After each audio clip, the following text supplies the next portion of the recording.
Disclaimer: this content is intended for mature audiences only. Viewer discretion is advised. It was just another quiet evening in our little apartment tucked away on the edge of the city.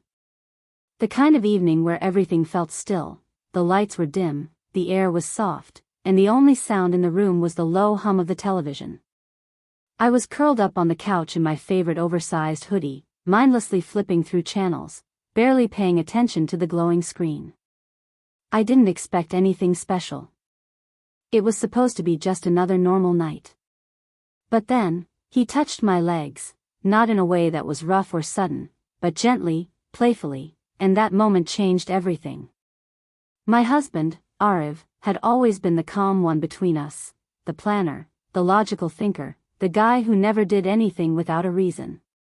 But that night, he was different. There was a sparkle in his eyes, a mischievous glint that told me he was up to something. I turned to him, eyebrows raised, unsure whether to laugh or be annoyed. "What are you doing?"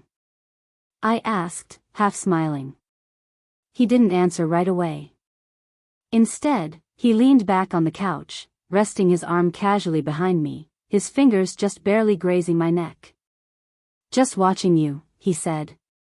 Simple words. But somehow, they didn't feel so simple. What made it strange, and a little exciting, was that we hadn't really connected like this in weeks. Work had piled up. Life had gotten in the way. We were just existing together. Friends sharing space. Not like before, when sparks flew for the smallest reasons, a glance, a joke, a touch.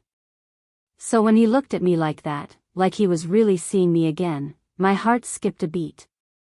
And when he reached out and gently pulled my legs onto his lap, I was surprised. It was such a small thing, but it was something we hadn't done in a long time. It was the beginning of something, or maybe a return to what we had. I could feel the tension shift. Not the kind of tension that leads to arguments, no, this was different. This was the kind that comes before something beautiful, something unexpected. I looked at him, curious, nervous, and maybe even a little shy. "Why now?" I whispered. He smiled, that warm, crooked smile I'd fallen for years ago. "Because I miss us," he said, his voice low. "And I think we've both forgotten what we mean to each other." My chest tightened, and I didn't know what to say. There was too much emotion, too much history wrapped in that one sentence. Just then, the TV flickered to a scene of an old romantic movie, one we used to watch when we first moved in together. The timing was too perfect. It was almost like the universe was trying to remind us of something. Ariv leaned in a little closer. "Do you remember this?" he asked. I nodded slowly, eyes still fixed on the screen. And before I could say anything more, he whispered something in my ear. Something that made my eyes widen and my heart race. But what he said next, and what happened after, would change the way I saw our relationship forever. Want to know what he whispered and how it changed everything? Stay tuned for the next part of the story. My breath caught for a second. I turned toward Ariv slowly, my eyes searching his face for answers. "What did you just say?" I asked, not sure if I'd heard him right. He didn't repeat it. Instead, he just smiled again, that same quiet, almost secretive smile that told me there was more going on in his mind than he was letting on. His fingers brushed along my ankles softly, and he looked back at the TV like he hadn't just shaken my world a little. The tension between us wasn't loud or obvious, it was in the silence, in the closeness, in the feeling that something had shifted. The truth is, things hadn't always been this strange between us.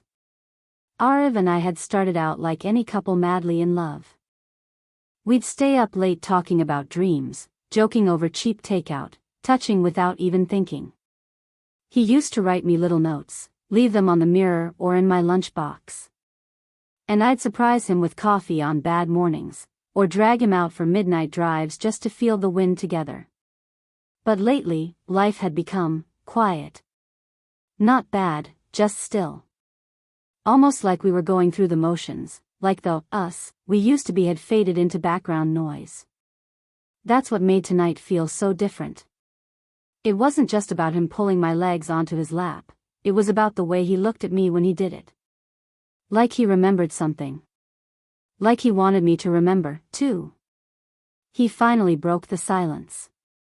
"Do you ever think," he said softly, "that we stopped being husband and wife and started being just roommates who share a past?" His words cut deeper than I expected.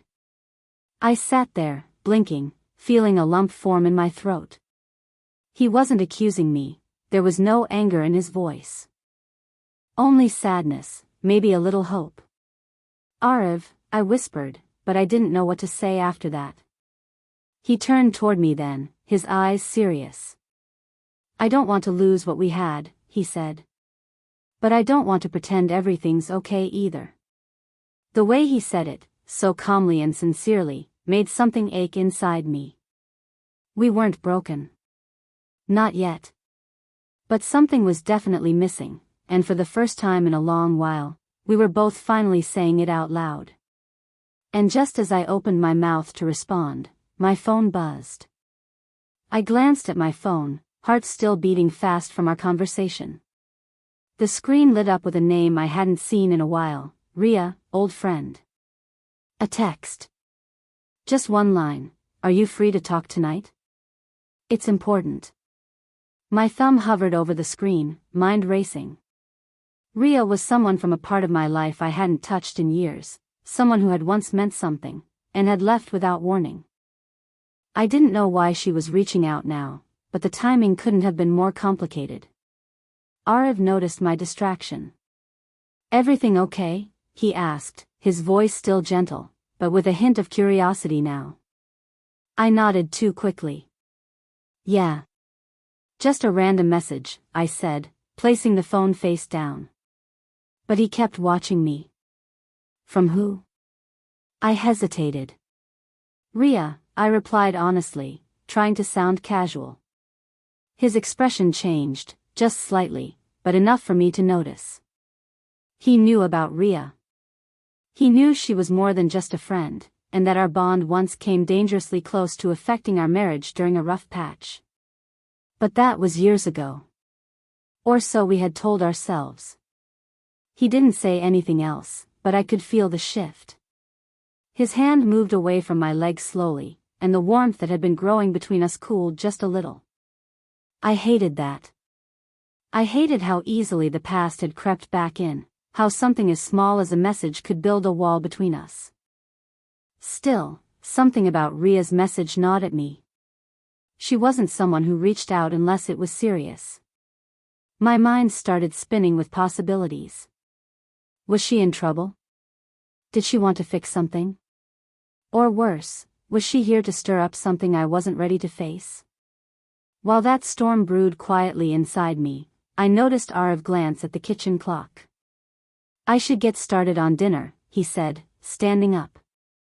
No frustration in his voice, just a kind of tired politeness. The kind that comes when someone's too used to being let down. I wanted to stop him, to say something real, but I didn't. I just watched him walk away.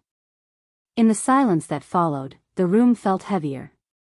The TV kept playing, some cheesy love confession echoing into the quiet, but I couldn't hear it anymore. All I could think about was how fragile everything had become, how one moment of closeness could slip so easily into distance. And deeper than that was the guilt. Not because of Ria's message, but because a part of me did want to know what she had to say. So now I was left in the middle, between a husband I still loved, and a memory that refused to fade. Between a quiet home filled with unsaid words, and a phone hiding something that could change everything. What do you think I should do? Should I reply to Ria's message, or let the past stay buried? The phone stayed face down on the coffee table, but my thoughts didn't. I kept glancing at it, feeling that strange pull, not just curiosity, but a sense that this moment was leading somewhere I couldn't control. Arav was in the kitchen now, moving quietly. I could hear the sound of water running, dishes clinking gently. It was almost too calm, like everything was trying to pretend nothing had changed. But inside me, it was chaos. I stood up slowly and walked to the hallway, just out of view. I unlocked my phone and opened Ria's message. A second one had come in. It's about something that happened years ago. I didn't know how to say it then. I think you need to know. My heart dropped. What could she possibly mean? And why now, after everything had settled? Behind me, I heard Ariv's footsteps. I quickly locked my screen and turned around. He stood there, holding a towel, his expression unreadable. "Are you okay?" he asked, quietly. "You seem somewhere else." I nodded, but it wasn't convincing. "Just trying to figure something out," I said. That's when he looked me straight in the eyes, not angry, but with the kind of look that says I know you're hiding something. "You can tell me if something's going on," he said. "I'd rather hear it from you than guess." His words hit me like a cold breeze. He wasn't accusing me, he was reaching out. Still, I couldn't bring myself to say the truth. Not yet. Not when I didn't even know what Ria wanted. So I just stood there, silent, trapped between fear and guilt. Later that night, I waited until Ariv fell asleep. His breathing was soft, peaceful, and it made me ache even more. I stepped out of the bedroom, phone in hand, and finally typed a reply to Ria. "What do you mean? What happened?" I hit send and stared at the screen, waiting, feeling like something irreversible had just started. And then, my phone lit up again, not a message this time, but a call. Ria was calling. I hesitated before answering the call. My thumb hovered for a second too long, my heart pounding in my ears. Then I tapped accept and lifted the phone slowly to my ear. "Hello?" I whispered. Ria's voice came through, quiet but urgent. "I know it's late.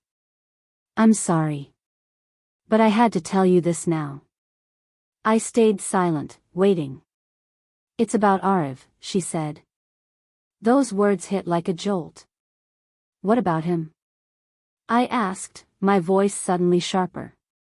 She hesitated, and for a moment, I thought the call might drop. "Back when we lost touch," she finally said, "I found out something. It wasn't just about us. Ariv and I, we talked. Once. Maybe more than once." My stomach dropped. "Wait, what do you mean?"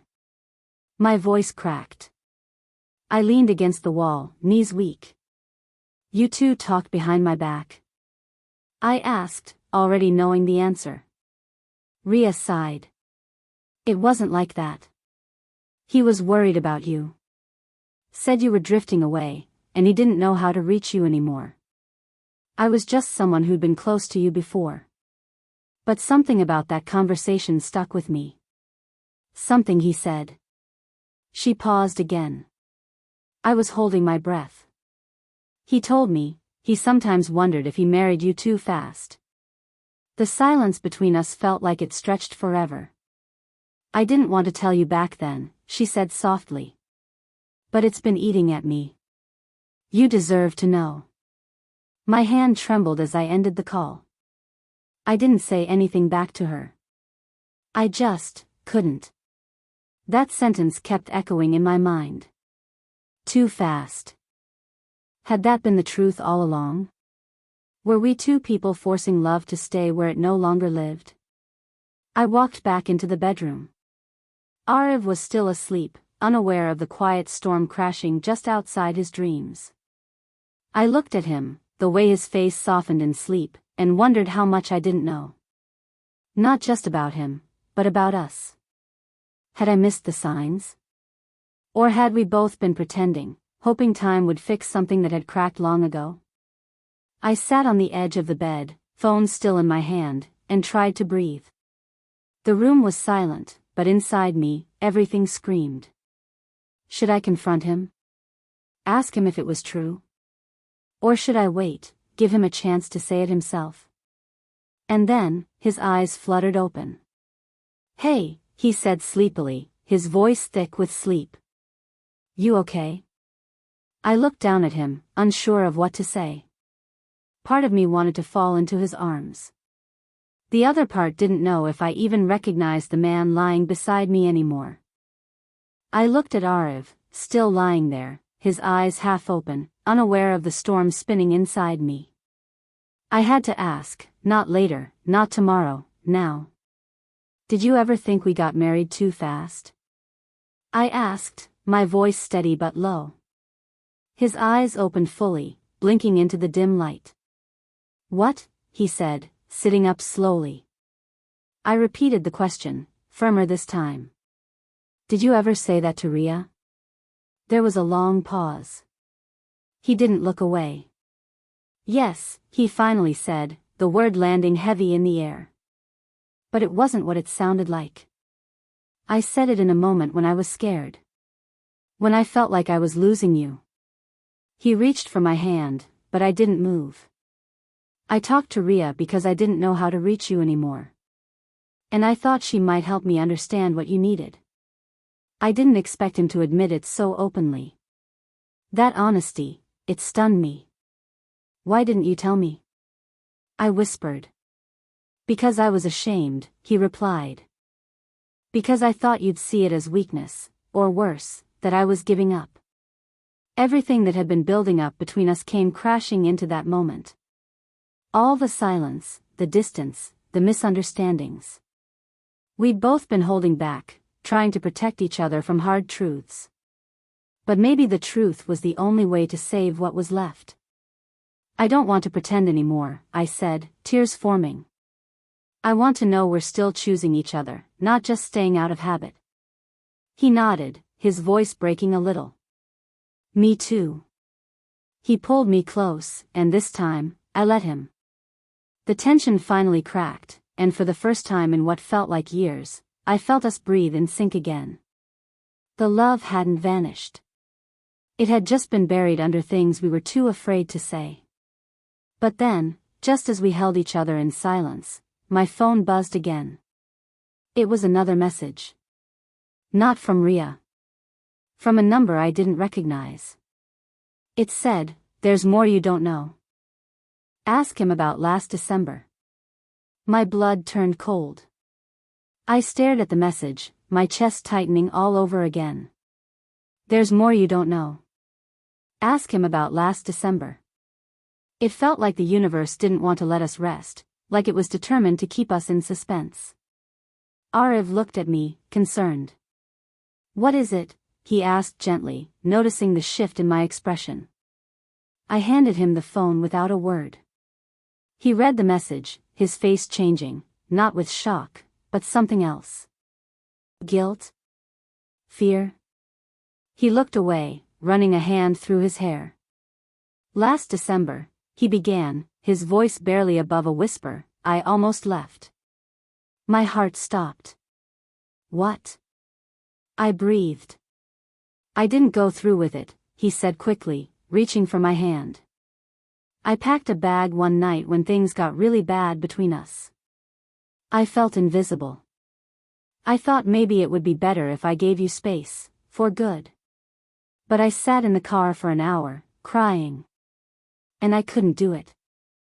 I walked back in, unpacked quietly, and you never noticed. You were asleep. I decided I wasn't going anywhere. I didn't know whether to cry or scream. The image of him sitting alone in the car while I was just feet away, completely unaware, broke something in me. But it also explained so much, the quiet, the distance, the moments when he looked at me like he wanted to say something but never did. He had come so close to leaving, but he stayed. That meant something. Why didn't you tell me? I asked, my voice softer now.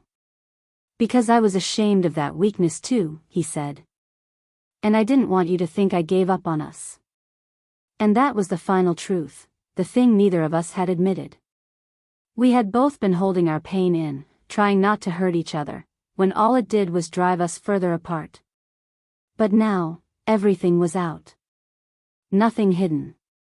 No more silent nights or half-truths. I took a deep breath and reached for him. Thank you, I whispered. For not leaving. For choosing to stay, even when it was hard. He pulled me into his arms, holding me tightly, like he didn't want to let go again. We didn't need perfect answers or promises. We just needed this, the willingness to keep showing up, together. Later that night, as we lay in bed, closer than we'd been in months, I deleted the message. The past had its place. But it no longer had power over us. We were here, still trying, still choosing each other. And for now, that was enough.